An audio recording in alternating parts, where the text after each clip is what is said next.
Hi everyone. Today I'd like to begin with a popular saying, make your passion your work and you will never have to work a day in your life. For example, imagine someone who loves singing and turns that passion into a full-time career. For them, work doesn't feel like an obligation. It becomes a source of joy and fulfillment. Unfortunately, many of us aren't in that space yet. But it is never too late to align our career with what truly inspires us. Now, let us go to the actual content. In today's complex corporate world, many of us wear multiple hats, managing suppliers, projects, finances, and sometimes even dealing with legal matters. Unfortunately, we often box ourselves into our own roles and rely heavily on other departments, especially legal, even for matters we could understand ourselves. As a supply management professional, I strongly believe that we should have basic knowledge of contracts, finance, taxation, project management, risk management, and legal terms. We collaborate with all these functions regularly. So, why not strengthen our understanding? That is the purpose of making this video and sharing my knowledge with everyone. Having said all these things, today let us learn the basic things of contract and how they are constructed. Now, I have illustrated the basic definition of contracts in the screen. Request you to kindly pause for a minute and go through this to have a basic understanding. As a procurement professional, we deal with purchase order day in day out. And today, let me pose a simple question.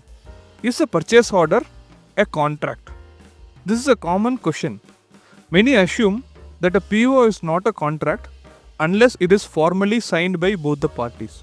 However, it is not true. When a PO is issued in response to a supplier's proposal or a quote, it typically becomes a legally binded contract. That said, it is always good practice for a supplier to acknowledge the PO to confirm mutual agreement and avoid any misunderstanding.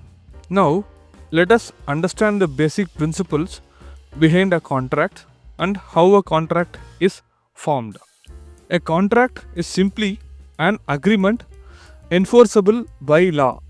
Now, let us learn few terms: proposal, acceptance, promise, consideration, agreement, and contract. As per the Indian Contract Act, these definitions are little bit vague and looks you cannot understand. I will explain you in a simple way.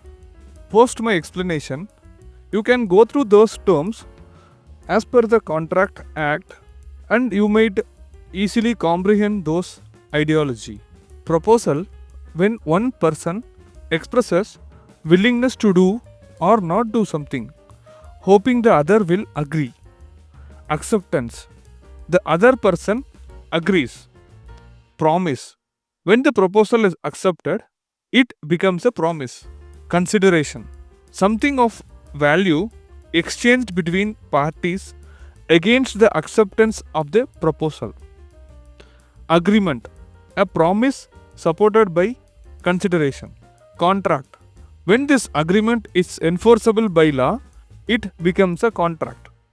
Now, let us unfold this terminology with a simple example so that you can easily correlate.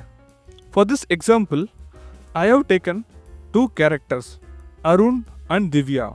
Now, the entire essence is Arun wants to sell his house. Arun says, I want to sell my house for 20 lakh rupees. Are you interested to buy this? This is a proposal. Now, Divya responds, yes, I will buy it. This is an acceptance. Now, both this proposal and acceptance forms together a promise. The proposal is submitted by Arun. The acceptance is given by Divya. Now, let us see what is consideration. So, no deal happens free. So, here the consideration for Arun is the 20 lakhs and for Divya it is the house. Hope you are getting it. Now, the mutual promise supported by this consideration forms an agreement. When such agreement is enforceable by law, it becomes a contract. How an